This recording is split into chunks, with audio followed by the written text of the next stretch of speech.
Hello. Hello. Welcome back. Yep. Welcome This back. is my podcast voice. I've lowered it down. Professional podcaster. Professional- Yeah. Is it called a podder? That's like so not cool. Is that even a thing? Pod. I love it. Oh my god. Yeah. The most uncool. It sort of reminds me of a kind of animal. Like a. Podder. Yeah. A little podder. Oh. Yeah. I'm happy for a professional podcaster to be known as a podder. In this room. A caster. That's lame. Caster's really lame. I don't like that. If I met someone and said that, and they were like, "I'm a caster," But if they were like, I'm a podder, I'd be like, oh, I like that. You're a bit podder. like a sort of walking manatee. Hello, welcome. Nice to see you. Nice to see you How too. are you? Who are you? Who am I? It's a very good question. I am Jodie, and I am a psychotherapist and the founder of Space. And our podcast is called I'm Okay Though. Yeah, certainly is. I'm Owen Cutts. I'm a songwriter, producer, podder.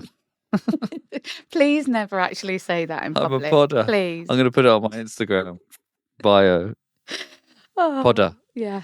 How have you been? I'm all right. I'm a bit fatigued. I'm Are not you? gonna lie. I am. You are too. I'm knackered. I feel like that, but I've got this I don't know about you. I was thinking it's my age because I'm nearly 45, but I've got this Which sort I of. can't believe. I know no one can believe it. We can talk about that after, but Sure. I have a sort of deep fatigue, a sort of like. It's not a sort Not of going time- anywhere. It's not going anywhere, and it's sort of everyone in my family. I caught my son messaging my daughter saying, "Stay out the way of mum. She's like really bad at the She's moment." in deep fatigue. She's in deep fatigue and she's mean. She's like really Do mean. you get mean and grumpy when you're Yeah. tired? I think when I'm frayed at the Snappy. edges, I've got no capacity for anything or anyone, and don't anyone ask me for anything, which in my profession is a lot of giving. Yeah. You need you need to be elastic. Yeah. I need a holiday, I think, which isn't imminent, but just a bit of fatigue. Are you too then? You're not feeling I'm knackered. brightly? No, I'm absolutely knackered. But I think I need to shave my bedtimes down. What time are you going to bed then? Well, without thinking, I will say 10 o'clock Mm-hmm. and like go to bed at 10 and hopefully be like asleep by sort of 10:30. But that's a lie. What time really is it? I think I'm doing like 11, 12. That's quite late. It's and for no reason as well. For no good reason. You're not partying. No, absolutely. He says no, frowning, like, how dare you Yeah, yeah. suggest such a thing? Bloody hell, no way. Partying. And you get up early as well. Yeah. I think that's the thing. What time do you get up? I'll probably naturally wake up about between 7 and 8. Yeah, see, me too. I'm normally up between 5:30 and 6. No way, really. But that's my really productive time. When I was writing the book last year or whenever it was, I'd be up at 4:30. Between 4:30 and 6:30, I could nail loads. Sorry, just Yeah. quick plug there. Quick plug for the book, How to Grow Through What You Go Through, but you just slided that in there, Yeah, or nice. slid it even. Did it? But I find the morning, and I was kind of really thinking about, there's a guy, I think his name's Chris Wicks or something. He talks about men's mental health a lot. And he talks about how the morning is so important. And I know routine's really important. Yeah. But the kind of way in which we start the day and how we begin and how we seize the day. Yes. I do find that sets the tone for me for the rest of the day. Do you? Yeah, definitely. I read somewhere. That's also a lie. I don't read. It was a meme. Was it? No, yeah, it was like an Instagram thing. But to sound intellectual, I say I read it somewhere, but I didn't. I like it. I saw it on Instagram. But this guy was saying that if you can, Mm. that before you do anything in the morning, before you check your phone, before you try and go outside, try and just Get into the walk light. out the front door, get into the light. I think that was the same thing as me. You think? And he also said drinking salt in water, I didn't get which that I've far. never heard about before. But Drinking it's something salt in water. in water, something about the electrolytes before you have coffee Go outside, drink salt in water, and then journaling, a bit of meditation. Are you being sick then? No, but... Good, okay, thank God. But the way in which we start the day, I think, does contribute to not feeling tired. But none of those things are working for me. I'm really good on my routine, really good on like exercise, sleep, all that stuff. But it's old worldly fatigue I've got. You just, deep fatigue, like you said. Deep set fatigue. And it kind of affects my mood if I feel like that. Like I wouldn't say I was I'm positive person. I'm not overly positive. I'm quite practical and straightforward. I'd say that, yeah. But I notice that when I am not kind of fully in my energy, I can be a bit miserable and a bit kind of just not bringing anything to the party, which when you run a company, you need to be able to do that. Should we talk a little bit about routine, actually? Yeah. I don't think we've ever covered rituals and routine. The power of routine. Yeah. Because I slip in and out of routines, and I'm visibly, I don't know if visibly is the right word, but I'm visibly better when I'm in my routine. Yeah. For me and for everyone around, like it's clear, it's obvious. It's like, oh, I feel good. Yes. So, and then when I slip out of my routine, which happens, I cannot stick to. How long can you stick to? Because we were talking about sustainability before, weren't we? Yeah. So if you think about the phases of your life when you're in your routine, would you say your mental health is better? Yes. 100%. Like unequivocally. Totally. And then what sort of things would make you slip out of that then? I think the weird thing is, I think that I see a result. Oh, and then you stop trying. I feel a result. I'm like, I feel great. Yes. And for me, as I'm getting a bit older, getting exercise in. We've spoke about exercise loads, the link exercise and mental health. But I have started to, so I play football on Mondays. I sometimes play football on Wednesdays. If I can squeeze in 2 other workouts, like a 45-minute swim or a 45-minute HIIT workout on the other 2 days. So if I play football twice a week, that's cardio, and then go to the swimming pool or the gym another 2, that's 4 times a week. That's quite a lot, which is good. I feel great. I drink a lot more water. My body wants better food. And after a while, I start to feel really good, and I'm chipper, and I'm like nice to people, and I'm like, I think of others, and you've got more capacity. And do you find, so in terms of the other kind of things that you do in terms of your routine, what other, because I have like little things, like I take a supplement and then I have this kind of drinking water, and there are just some little things that I know that if I keep doing them, doesn't need to be the kind of gym, the bigger things. I'm wondering how is your actual routine? Like, do you get up, have coffee? You don't drink coffee, do you? Never had it. Never tasted it. Right, okay, it's probably a really good thing. Like, how do you, and making your bed, like what is your actual routine? I never make my bed. You never make your bed? I never make my bed, no. Should I start making my bed? I really think you should. It's a really good. What it says is, 1, my sleep hygiene is really important, and I don't mean cleanliness, but this place is really important to me. It also kind of tidies you up, so it tidies up the idea that the space you're in is a kind of metaphor for how you feel about yourself. I'm loving that. Yeah. That's a really small. It surprises me, you do, because you're quite sort of neat person. Well turned out. Groomed. Yeah, groomed. So that does surprise me. And also your studio's in your house, right, too? So you're not having people coming over seeing a teenage boy's bedroom, are you? Well, they don't go in the bedroom. But that's creepy. Yeah, that would be creepy. Like, hey, come round for a session and have a look at my unmade bed. This is the bed. But so you don't make your bed. So you get up, then what's your routine like? I'm starting to feel really like scruffy. Because okay. Because you haven't got a routine. I'm getting called out for not making my bed. Start. Because it's so much. Don't you think it's nicer to get into a made bed? Yeah, massively. Why don't I make my bed? Is there a deeper meaning? So, but what I do know is that when our mental health dips or we're struggling, these small acts of self-love, like having a shower, putting hand cream on, or washing your face in the thing you like, making your bed, changing your sheets, Yeah. drinking water. All of these things can feel completely impossible. Yeah. And my encouragement to people always is to begin when you're feeling well with these micro disciplines, because then when you do become unanchored and life becomes hard, these are the things you robotically just do, and all of them contribute to helping you feel better. They're not a quick fix for perfect mental health. Of course. Yeah. But the way in which we show up for ourselves Yeah. in whatever those small things are, keeping routine is such an important thing. And not only for you, for everyone else. You know, if you're that person, I was saying, I find you to be quite a reliable person. You're somebody that says it as it is. Yeah. If you say you're going to do something, I pretty much guarantee you will.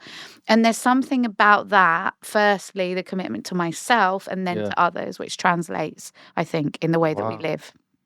Yeah, because so drinking water for me is medicinal. It's so boring, the taste of water. It's though. so boring. It isn't it? It's like dull. I have to make myself drink water. Yeah. Because there'll be times where I'll go a whole day without drinking water. Any water. Yeah. What will you drink instead? Well, I have like tea and like maybe a juice.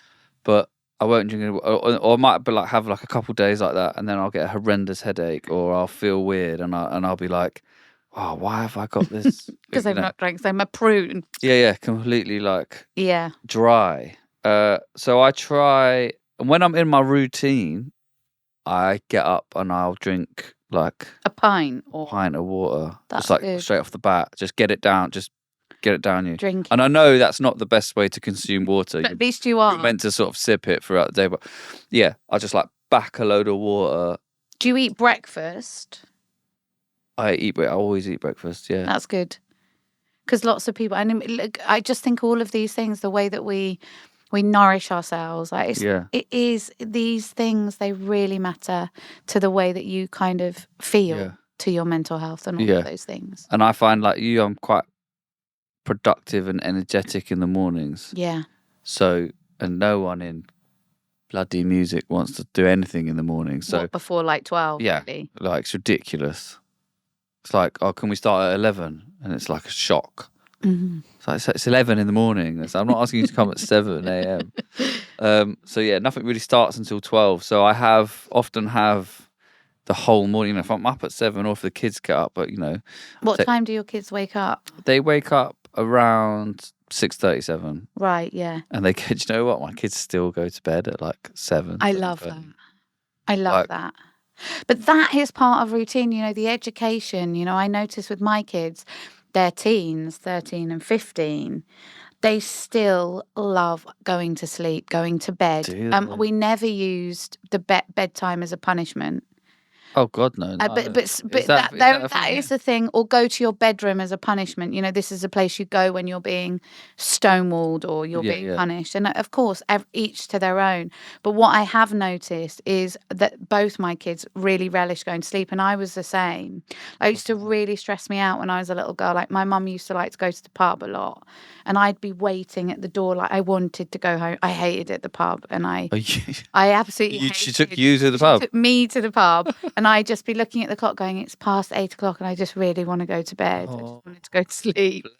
And so my relationship with sleep as an adult is I get to choose like when I go to bed, and I really kind of relish that. And you've passed that down on to I think so, yeah. I mean, Elvis will stay out later, but ultimately he'll often come home and go, I just wanted to get in bed. Yeah, my son used to, before he could talk, he used to just point at the bed. Oh, bless him. He just like stand up and just point at the bed. Yeah, and like, okay, and go for a nap. It's so reparative, right? I know we've talked in season 1 a bit about the unconscious and dreams and things like that, but when you're going through difficult phases of your life, you'll notice that these basic things become very, very difficult. So if you're really anxious, it's really hard to sleep. Yeah. Depression is often a lot of oversleeping because we want to shut the world out. Yeah. But the way that we balance out as humans our living lives is through sleeping. I find it so, like, when I get a bit existential about sleep, it kind of spins me out. About what happens to you when you sleep. Yeah, and that everyone does it every day. Mm. It's awful. What did I watch? A film, Guantanamo Bay, where they use sleep deprivation. I don't know. There's that film. Have you seen it? Oh my No. goodness. It really, really like disturbed me What because about is it a documentary? it's not a documentary, but it's based on a true story about somebody that was in there. And Oh. just, sleep deprivation. I don't know why I'm going really dark on this, but just one of the worst, for me, one of the worst things that I could imagine. Like, Yeah. how do you keep someone awake and what that does to your kind of mental state? Isn't it? I was just about to say I read somewhere again. You but didn't read I it, didn't did read you? it. No, I saw was it. on a meme. I saw it on a meme.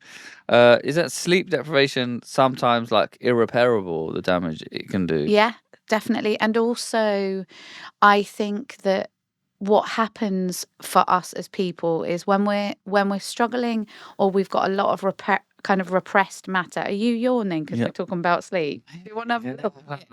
It's very snoozy. The idea of all your kind of unconscious material means that when you go to sleep, even though you're not conscious of it, you get in contact with that stuff. So that's all the repressed feeling. You're sorting through things. You're sorting through things. When we can't sleep, it's such a massive avoidance of those things. So people go, I don't know why I can't sleep. Like I've stopped drinking coffee and I can't sleep. And often what is happening is the defenses are saying, we're terrified to process this matter. So the defense says, well, I'm not going to go to sleep then. I'm going to stay awake. Because that kind of dreamlike feeling can be a bit kind of moody, a bit dark, a bit kind of out of control, or whatever the feeling is. Yeah. That's kind of your unconscious sort of balancing it out. Wow, that's so fascinating. Complex, isn't it? Yeah. And you'll notice, we were going to talk about grief today. Yeah, but we're not. We're talking about routine instead. Is that what Grief, let's do grief next week. We can do grief next week. But I think this idea of how we apply the boring things, the routines from our childhood, and this idea of, what would a child's perfect routine look like? We should adopt those as adults. So should we talk through it? Let's go through what from a perfect kind of, what might that look like from a mental health point of view? Yeah. So I would say having a set time to get up. So set an alarm. Set an alarm and do that every. I think the weekends can be a bit different, honestly. I know it's a bit of a cliche, treat yourself. Yeah. But then also, I think if we start to think that sleeping in is a treat, that can also be some avoidance of life too. So I think we have to be a bit careful with it. Okay. But I'd say set a time that you always get up. All right. And don't really allow yourself that moments of kind of really going back to sleep and avoiding the day, because I don't think that sets a really good tone. So get up. So, question. Mm-hmm. The alarm goes off. Yeah. Get up. I would just get up. Not the alarm goes off. Snooze. Scroll. Snooze. No, wouldn't do that. Okay. I would. So alarm goes off, get up. And I think it's really important to sit up. Okay. To sit up, not not kind of wake up, stay laying down and do all the things that we do when we're static. Okay. Then I think there's a really good discipline, which is take a minute, just close your eyes, don't fall back to sleep, but sitting up, ask yourself, what do I feel, my love? What do I feel? What do I feel? What do I feel, my love? Or something kindly to yourself, because we often don't address ourselves nicely. Okay. So what is it I feel? And you give yourself a moment to notice what feelings are coming up. Okay. It's a really good thing. You're like, I don't imagine I could ever do that. No, you see your face. Yeah. Why am I calling myself my love? How do you feel, my love? How do you feel? Well, something nice, like you give yourself Yeah. the invitation to just check in for a minute. How are you feeling? Okay. Because it will become really obvious. Like it just comes, the feeling. Yeah. And what do you do with that information? So the first thing is to make it conscious. So it might be, I feel, overwhelmed, tired, jealous, excited, whatever, nervous, whatever the thing is. Allow it all to just come and then ask yourself, and what is it you need? So just 2 questions. And almost automatically, if you give yourself time, the psyche knows what you need. And sometimes it's strange. It'd be like a hug or to call my mum or whatever the thing is. Because I find the little gap between waking up and like being awake, I find that a really like telling period. I remember when we are going to do grief next week. Yeah. But when I had lost my friend when I was 23, I remember waking up and there'd be a split second where you didn't remember what you were going through, and it was just like, and then everything would like drop. Yeah, it just comes flooding in. So it's quite I know what you mean about that like moment. Just to be really with your more vulnerable self.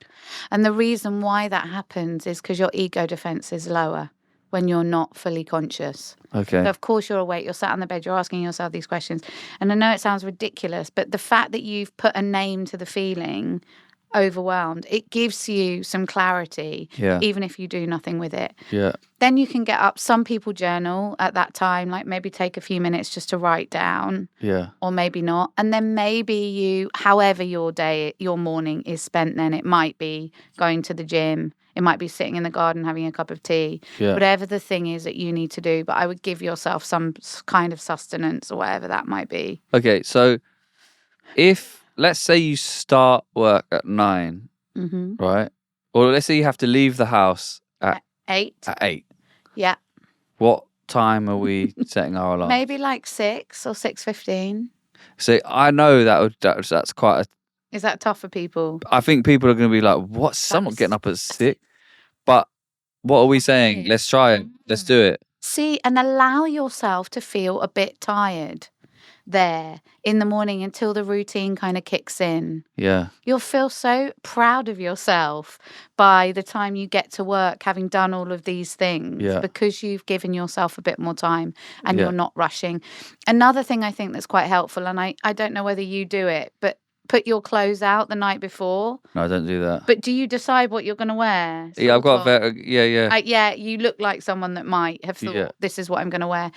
I did a piece of work with a journalist who said she was always late, and we kind of worked on these. Her article is about how can I change being late. Yeah. And we did a lot of these things, and one of them was every time you open your drawers and you can't find shit because everything's so messy, know that needs sorting out and apply discipline to yourself in order to do that, however boring it is, because it says to you, I deserve to have a morning where I can open the drawer and I can find my pants. Yeah. And all of these things contribute to how you feel.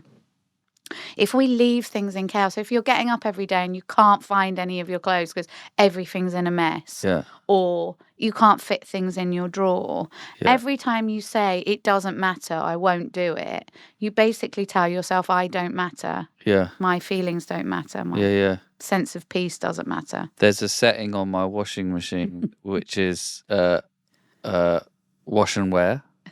It's 45 minutes. Love it. Right, but no, obviously it's a great function, but it does mean that sometimes I'm like, oh, that jumper's dirty that I wanted, or that I don't have any whatever jeans, or so I just shove it in the washing. But would it dry? Yeah, it washes and dries in 45 minutes. Yeah.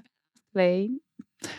Yeah, I think it's more of a kind of spruce. I'm joking. So you might get up and wash. You want to wear the one thing that you've probably got 500 sweatshirts in. You know what? I've got to sort my wardrobe out. But maybe there's the sorting it out. I have to.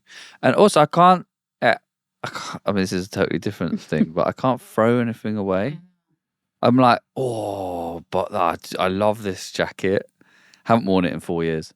But will you? So I think there's a difference between. So we are still kind of on routine. I think we're on mental health hygiene here, which is rituals. I do want to get back to the routine, but just something about that chucking away thing. Yeah. So I'm sure loads of people have had it where they have gotten rid of things and then they've really regretted it. They've gone, where is that Wrangler jacket I have from the 80s and I really want to wear it.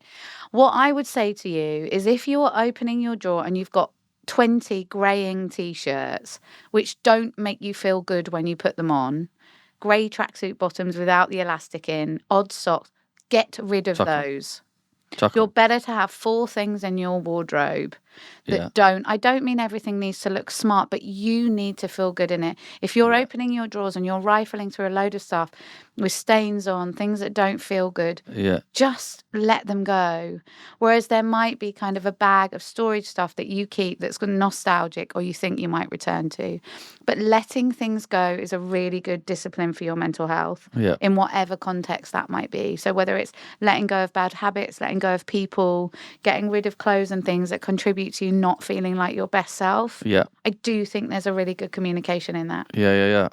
Like even thinking about it, I feel like, you know, better. I feel better. Yeah, that's good. So maybe that's your project. You know, we all feel better when we don't open cupboards and stuff falls on our head and we can't. Oh God. You know, we've all been there. Like I'm at a stage where like I need to order coat hangers. Right, you want to get sorted. Yeah, because it's like, oh, there's just jackets like folded in a drawer, and it's like, oh.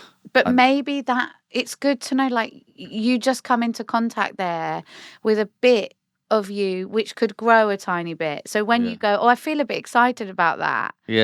Great, use that information. And I think it doesn't always need to feel really daunting. You know, I was chatting to somebody, I had a coffee with somebody, and there's no judgment here. And his nails were really bitten.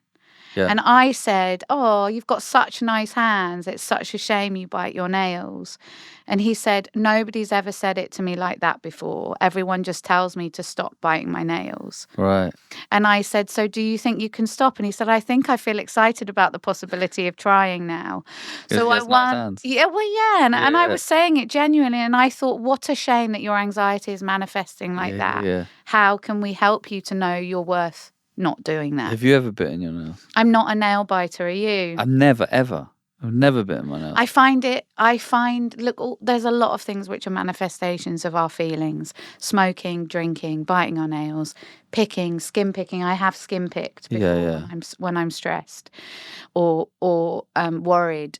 I think it's really important to tend to these things in a way that, a bit like we're talking about the wardrobes, a bit like the routine. Let's actively participate with the cause, not the symptom. So maybe what I said to him, and I'm just giving that as an example, was maybe he does have some areas of low self-worth. I don't know him well enough to know, but I imagine yes, because he said, oh, nobody's framed it in a way that I'm nice or that's nice.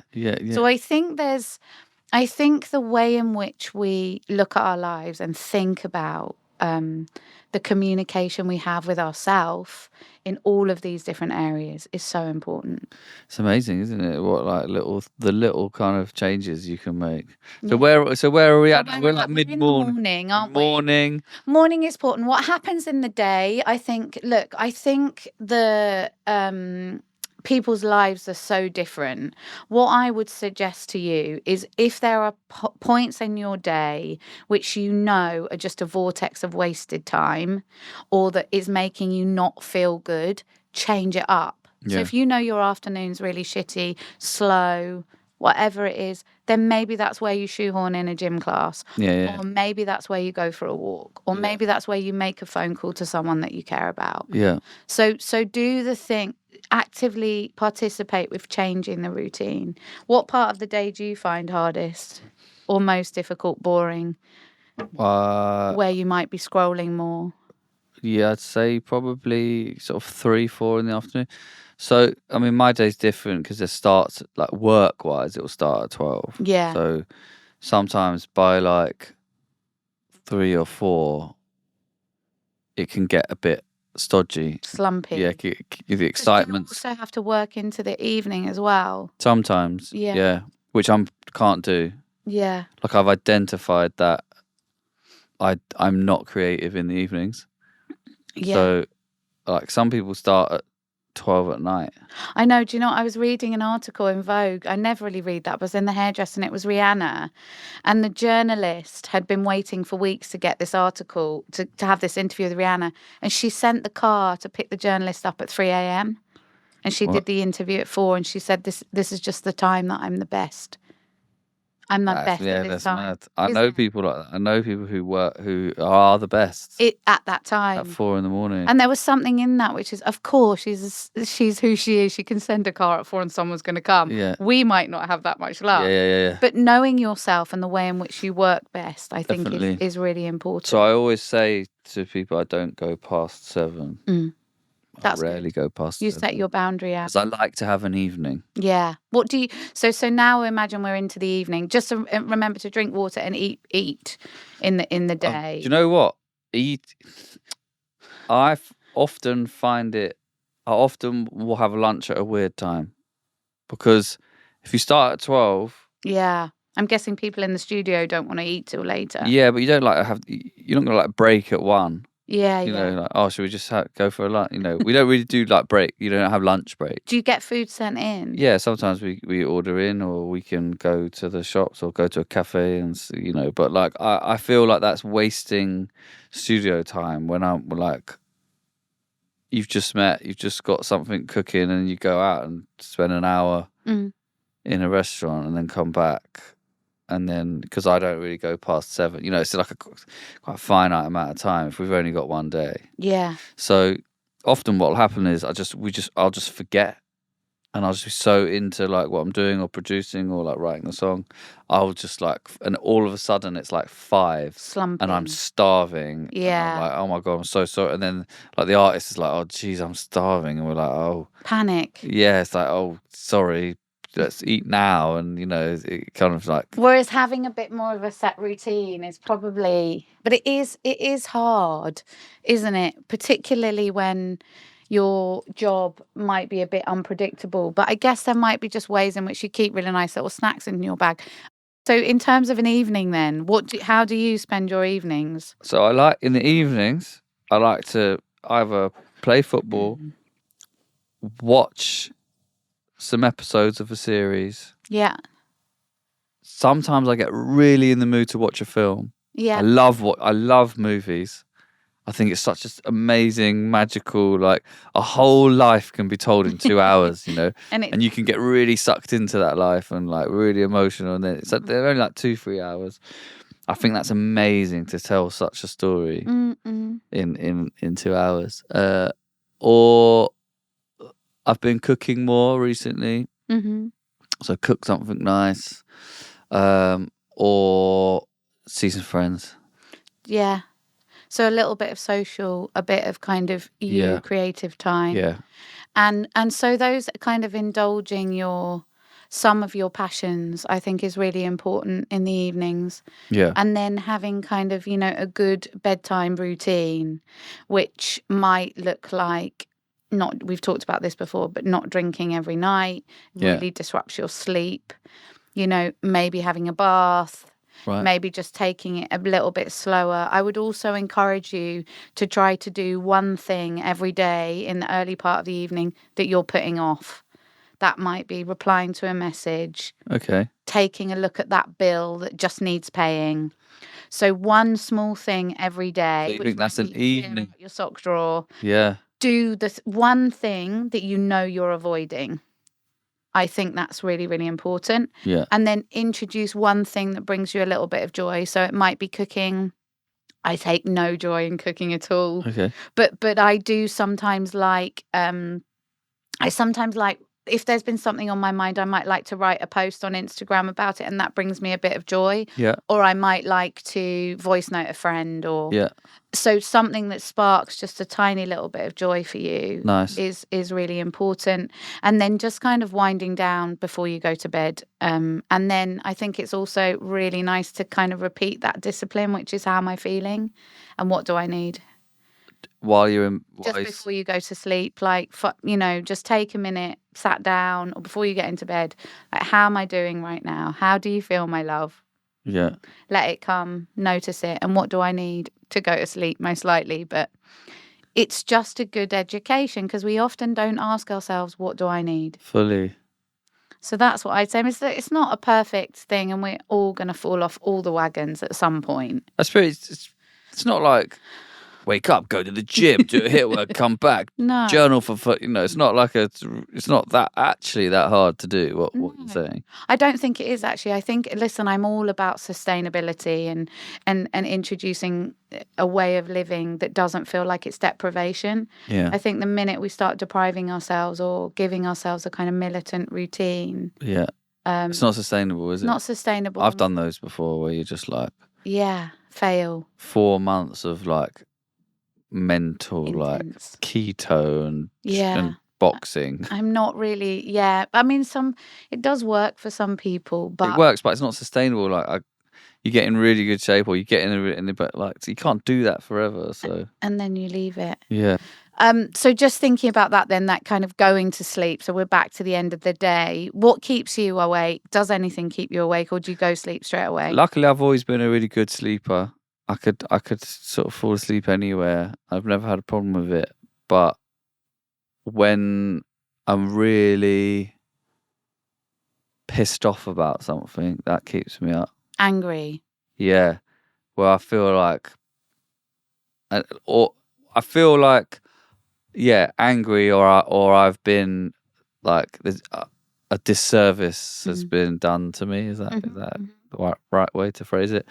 And I need resolution quick. I can't have things like hanging around. And so sometimes if it's a work thing, you can't get that resolution when you want it. So like I'll often not like find it hard to sleep for a couple three nights. If it's still unresolved, it'll still be like burning in me, and like I can't get to sleep because I'm just constantly thinking about it. But other than that, those are things to really act on. These repeating thoughts and feelings. Yeah. The way to dispel that, which this often keeps us in poor mental health, is quite navel gazing, which means we're just in this kind of cycle. What can I do? Right, I'm going to role play this with someone. I'm going to tell someone that I love the thing I need to say to the other person. Yeah. I'm going to write it down. I'm going to write a letter. I'm going to work out what I can do to get myself heard there. So take action. I would never devalue your feelings by trying to ignore them or pretend they don't matter. It might not be the first thing you think you need to do, but I think definitely tending to that is important. Great. Cool. Well, there's the routine. We've gone through the whole day then, We have haven't gone through the whole day, but it matters. This is what life is, right? It's just a series of moments. Yeah. If we don't live into them, into the corners of it, and take ownership of it, then we don't have control over our lives in a way that's healthy. Yeah. And that's all we got, really, isn't it? Well, mastery. Yeah, mastery of our lives without it being rigid. Nice. I'm gonna try the sitting up And declaring your wardrobe. I'm definitely clearing my wardrobe. That's a mission for this weekend. I want to see a before and after pic. If you follow me on Instagram, maybe I'll give away some pieces. Great, do it. I love that. And we want a before pic and an after pic. Okay. Of the wardrobe tidying. Okay, I'll do that. Yeah, definitely. Cool. All right. Thank you. Great. Well, I'll see you next week. See you next week.